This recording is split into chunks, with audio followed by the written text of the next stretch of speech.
Ask an empath what they're most afraid of, and they'll tell you abandonment, rejection, being alone, losing the people they love. They're lying, not intentionally. They actually believe that's what scares them. But Carl Jung discovered something that will flip this completely upside down. The empath's biggest fear isn't being abandoned by others. It's meeting who they actually are underneath all the performance. It's discovering that the real them might not be the person everyone fell in love with. Think about it. You've spent your entire life being the understanding one, the patient one, the one who always makes space for everyone else. That's your identity. That's how people know you. That's what makes you valuable. Now imagine finding out that's not actually who you are, that it's a costume you've been wearing so long you forgot it wasn't your skin. The thought of taking off that costume, that's the real terror. Because if you're not the empathetic, selfless, always available person everyone knows, who are you? And more terrifying, will anyone still want you? Jung spent decades studying this phenomenon. He called it the fear of individuation, the resistance to becoming who you actually are because being yourself might cost you everything you've built. In this video, we're exploring why empaths are more afraid of their own authenticity than they are of anything else in the world. Why discovering your true self feels more dangerous than staying in the prison of other people's expectations. And what happens when you finally stop running from yourself. If you've ever felt safer being what others need than being who you are, this video will explain why. Let's talk about the fear nobody admits to having. Here's the uncomfortable truth. The version of yourself that everyone knows and loves, that's not you. That's a character you created to survive. Jung called it the persona, the social mask, the acceptable face you show the world. For most people, the persona is just a tool, something you put on for work, take off at home. But for empaths, the persona became the entire personality. You didn't just wear the mask, you forgot you were wearing it. Let me paint the picture of who you became. You're the friend who always picks up the phone at 2 a.m., the one who remembers everyone's birthday, the one who can sense when something's wrong before anyone says a word. You're thoughtful, considerate, endlessly patient with people who don't deserve it. You pride yourself on this. You've built your entire identity around being this person. When people describe you, these are the words they use. She's so caring. He's such a good listener. They always know what to say. This is who you think you are. This is who you've told yourself you are for so long that you can't remember if you chose it or if it chose you. But here's what Jung discovered. This wasn't a choice. This was a survival strategy. Somewhere in your past, usually childhood, you learned that being empathetic, being helpful, being the emotional support kept you safe. Maybe your parents were volatile and you became the peacekeeper. Maybe you had a sibling who got all the attention and you carved out value by being the easy one. Maybe you were just sensitive and the world felt safer when people liked you, so you optimized for likability. You studied what made people comfortable and you became that. You noticed what upset people and you stopped doing it.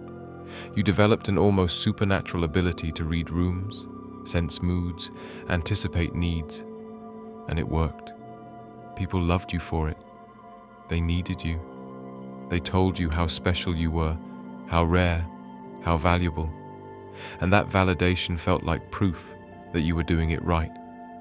But here's the thing Jung understood that most people miss. That version of you, the one everyone loves, was designed by committee. It wasn't authored by you. It was crowdsourced from everyone else's comfort. You became what they needed, not what you were. And you did it so well, so completely, so convincingly, that you lost track of where the performance ended and the real you began. The mask fused to your face. The character became the actor. Now years later, decades later, you're so identified with this persona that the thought of removing it feels like death. Because if you're not the empathetic one, the understanding one, the person who makes everyone feel better, what are you? This is the fear Jung documented repeatedly. The terror of discovering that everything you think you are might be something you constructed to be loved, that your core identity might be a costume, that the real you underneath might be someone completely different, someone you don't know, someone others might not like, someone who might not even be nice.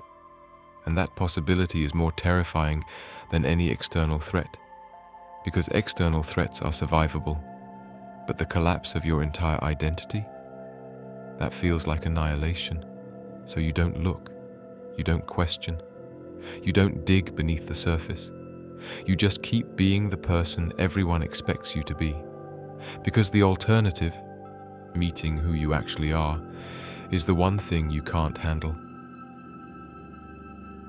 Let's get specific about what you're so afraid of discovering, because it's not abstract. Jung observed consistent patterns in what empaths find when they finally look beneath the persona, and it's not pretty. First, you're afraid of your own selfishness. The real you, the one buried under years of people-pleasing, is not generous by default. It's calculating. It keeps score. It notices when you give more than you receive, and it resents that imbalance. The real you wants to say no. A lot. To most things, actually. It doesn't want to listen to your friend's problems for the 3rd hour this week. It doesn't want to host Thanksgiving dinner again. It doesn't want to be the therapist, the mediator, the emotional dumping ground. The real you is tired and a little bit selfish. And when you get glimpses of this, you're horrified. Because selfish is the worst thing you can be, right? Selfish is what you've spent your entire life proving you're not. Second, you're afraid of your own anger. Deep, volcanic anger that you've been suppressing for so long you forgot it was there. Anger at all the times you said yes when you meant no. Anger at all the people who took and never once asked if you needed anything. Anger at yourself for allowing it, for participating in your own exploitation, for building a life where your needs always came last. This anger isn't righteous or controlled. It's messy and irrational and disproportionate. It wants to burn bridges. It wants to send the text you can never unsend. It wants revenge for decades of quiet martyrdom. And you're terrified of it, because if you let that anger out, even a little, you might not be able to put it back. It might destroy everything you've carefully built. Third, you're afraid of your own judgment. The real you is not unconditionally accepting. It's actually pretty judgmental. It sees through people. It notices the patterns. It recognizes manipulation in real time. It has contempt for weakness, for victimhood, for people who refuse to do their own work while demanding you do it for them.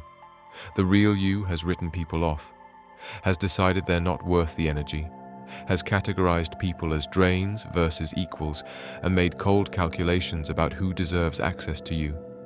This is completely at odds with your persona. The empathetic person sees the good in everyone, right? Gives everyone a chance, believes in people's potential. But the real you stopped believing in most people's potential a long time ago, because you've watched too many people squander their potential while demanding you prop them up. Fourth, and this is the big one, you're afraid that the real you might not actually like connection, that you might prefer solitude, that the deep relationships you claim to value might actually feel exhausting, that you might be happier alone than surrounded by people who need you. This is existentially threatening, because if you don't actually want deep connection, if you're not naturally wired to be the relationship person, then your entire identity collapses. Everything you've built your life around might be something you were performing, not feeling. Jung called this the shadow. All the qualities you've rejected, denied, buried, banished. Everything you decided was unacceptable about yourself. For empaths, the shadow is huge, because you've rejected so much to maintain the persona. You've exiled your selfishness, your anger, your judgment, your need for space, your capacity for coldness, your ability to just not care. And the fear of integration, of bringing all that shadow material into consciousness, is paralyzing. Because once you know it's there, you can't unknow it. Once you acknowledge your own darkness, you can't pretend to be purely light anymore. This is what you're protecting yourself from. Not other people's judgment, your own truth. The possibility that everything you think you are is performance, and everything you actually are has been locked in a basement for decades. Here's the paradox Jung understood perfectly. The false self is a prison, but it's a comfortable prison. And comfortable prisons are the hardest to leave. Let's look at what you get from staying in this prison. From continuing to be the person everyone expects instead of discovering who you actually are. First, you get predictability. You know how this works. You've been doing it for years. Be helpful, be understanding, be available. People respond positively. You feel valued. The system functions. It's familiar. It's safe. The alternative, being authentic, is complete uncertainty. You have no idea how people will respond to the real you, because you've never shown them the real you. You've only shown them the edited version, the palatable version. What if the real you is too much, too intense, too weird, too selfish? What if people don't like it? What if they leave? That uncertainty feels more dangerous than the known discomfort of self-betrayal. Second, you get moral superiority, being the empathetic one, the selfless one, the one who always puts others first.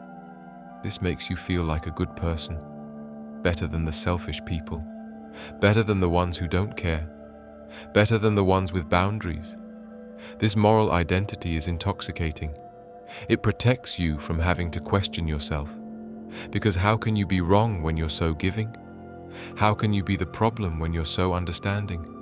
The real you, with its selfishness and judgment and capacity for coldness, can't claim moral superiority. The real you is flawed, complicated, sometimes petty. And that's a huge downgrade from the pedestal you've been standing on. Third, you get to avoid responsibility for your own happiness. When your entire life is organized around other people's needs, you never have to figure out what you actually want. You can blame your exhaustion on others. I would have time for myself if people didn't need me so much. You can blame your unfulfillment on circumstances. I would pursue my dreams if I wasn't always taking care of everyone else. This victimhood is comfortable because it means your unhappiness isn't your fault. You're just too giving, too selfless, too empathetic for this world. But if you become your true self, if you establish boundaries and take responsibility for your own life, you lose this excuse. Your happiness becomes your responsibility. And that's terrifying, because what if you fail? What if you get what you want and you're still unhappy? Fourth, you get to avoid your own potential. This is subtle but profound. As long as you're playing small, sacrificing yourself, putting everyone else first, you never have to find out what you're actually capable of. You never have to risk writing the book that might be terrible. Never have to start the business that might fail. Never have to pursue the relationship that might reject you. Never have to test yourself and potentially discover you're not as special as you thought. The false self keeps you safe from your own ambition, from your own dreams, from the vulnerability of actually trying. Jung observed this repeatedly. People who claimed they wanted to change but unconsciously resisted every step toward it, because change meant leaving the prison, and the prison, despite its limitations, was known, was safe, was comfortable. The false self is a cage, but it's a cage you've decorated. You've made it cozy. You've convinced yourself it's not really a cage at all, just who you are. And the key to that cage? It's been in your pocket the whole time. You could leave whenever you want. You just don't want to face what's on the other side of that door, because on the other side is uncertainty, vulnerability, the risk of discovering you're not who you thought you were, the possibility that you might lose people, the responsibility of creating your own life instead of just responding to everyone else's needs. The comfortable prison offers none of those risks. So you stay, you settle, you convince yourself this is just how you are, that you're naturally giving, naturally selfless, naturally wired to put others first. But Jung knew the truth. You're not naturally anything. You're habituated. You've practiced this version of yourself for so long it feels natural. But natural and habitual are not the same thing. The real you is still in there, waiting, watching, getting quieter with each passing year as you reinforce the walls of your comfortable prison. And the longer you wait, the scarier it becomes to finally meet them. There comes a moment, Jung called it the call to individuation, where you can't pretend anymore, where the false self stops working, where the comfortable prison becomes unbearably uncomfortable. This moment is different for everyone, but it has a consistent quality. Something breaks through the performance and forces you to see the gap between who you are and who you're pretending to be. Maybe it's a betrayal. You give everything to someone, and they discard you without a second thought. And suddenly you can't avoid the fact that your generosity didn't protect you. That being good didn't make you safe. Maybe it's exhaustion. You wake up one day and realize you have nothing left. The well is dry. You can't be the person everyone needs anymore because there's nothing left to give. And the panic you feel isn't about letting others down. It's about not knowing who you are when you're not performing that role. Maybe it's witnessing someone else living authentically. You see someone with boundaries, someone who says no without apologizing, someone who prioritizes themselves without guilt.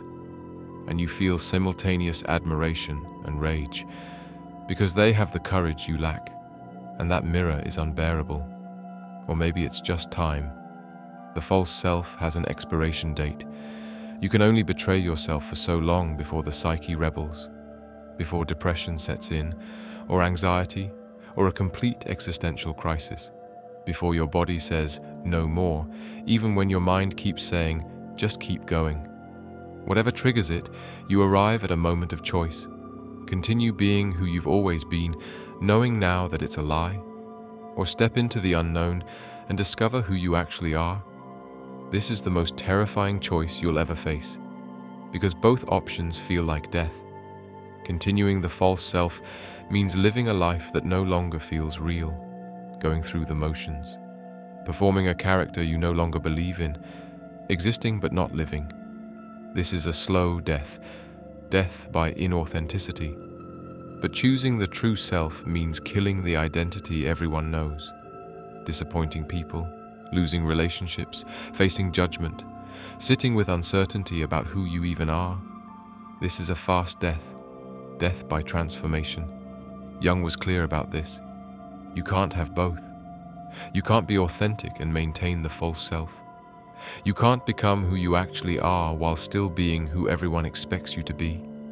Individuation requires sacrifice. You must sacrifice the persona, the mask, the character, the version of yourself that brought you love and belonging and safety. And you must do it with no guarantee that anything better waits on the other side. This is why most people don't make this choice. The fear is too big. The stakes are too high. The unknown is too unknown. They stay in the comfortable prison. They numb themselves to the growing dissonance between who they are and who they're pretending to be. They medicate the depression, manage the anxiety, push through the exhaustion. They tell themselves they're being responsible, that they can't afford to be selfish, that other people need them, that they'll work on themselves later, when there's more time, when circumstances are better. But later never comes. Circumstances never get better. The needs never stop. And slowly, quietly, the true self dies of neglect. Jung saw this as the greatest tragedy of human existence, not death, not suffering, but the unlived life, the potential that was never actualized, the self that was never born. But for those who make the choice, who decide that discovering themselves is worth losing everything else, something extraordinary happens. The fear doesn't go away, but you stop letting it control you. You take one step toward authenticity, then another, then another. You start saying no without explanation. You start expressing opinions you've been hiding. You start letting people see the parts of you that aren't nice, aren't helpful, aren't accommodating. And yes, people react. They're confused. They're hurt. They accuse you of changing. And they're right. You are changing. You're changing from the person they needed you to be into the person you actually are. Some people leave. This is inevitable. The relationships built on your false self can't survive your authenticity. They were never designed to. But something else happens too. Something unexpected. The people who can handle the real you, they move closer. The connections deepen. The relationships become real instead of performative. And you start to feel something you haven't felt in years, maybe ever. You start to feel like yourself. Not the self you constructed, the self you discovered. This is individuation. This is becoming whole. This is what Jung dedicated his life to helping people achieve. Not comfort, not safety, not certainty, but authenticity, wholeness. The integration of everything you are, light and shadow, strength and weakness, kindness and coldness, into one complete human being. The moment of choice is not a one-time event. It's a series of moments.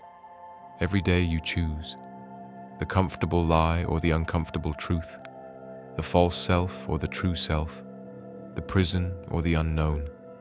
And every time you choose truth, you get a little bit closer to the person you were meant to be all along. Here's what Jung discovered that changes everything. The true self, the one you're so afraid of, is not the monster you've imagined. Yes, it's selfish sometimes. Yes, it's angry. Yes, it's judgmental.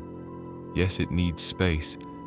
But it's also creative, powerful, authentic, and free in ways the false self could never be. The real you is not nicer than the persona, but it's more honest. And honesty, as it turns out, is more valuable than niceness. The real you has preferences, strong ones. It knows what it likes and what it doesn't. It doesn't pretend to enjoy things to make others comfortable. It doesn't fake enthusiasm to avoid disappointing people. The real you has boundaries, clear ones. It knows where you end and others begin. It doesn't absorb everyone's emotions. It doesn't take responsibility for other people's happiness. The real you has standards, for yourself and for others. It doesn't tolerate disrespect just to keep the peace. It doesn't lower its expectations to avoid being disappointed.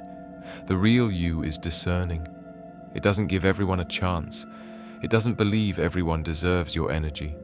It makes cold calculations about who's worth your time and who isn't. This probably sounds terrible to you, because you've been taught that these qualities, having preferences, boundaries, standards, discernment, make you a bad person. But Jung understood something crucial. These qualities don't make you bad. They make you sovereign. They make you whole. They make you an individual instead of a reflection of everyone else's needs. The false self is universally loved because it's universally available. It has no edges, no resistance, no selfhood. It's a mirror. People love it because it reflects them perfectly. The true self is selectively loved because it's selective about everything. It has edges, resistance, distinct preferences. It's not a mirror, it's a person. And here's the paradox. The false self attracts more people but creates shallow connections. The true self attracts fewer people but creates deep ones. The false self is liked by everyone and known by no one. The true self is disliked by many and deeply known by a few. Jung asked a simple question: would you rather be universally liked for who you're pretending to be, or genuinely loved for who you actually are? Most empaths have never even considered this question, because they've never allowed themselves to imagine that being their true self is even an option. But it is.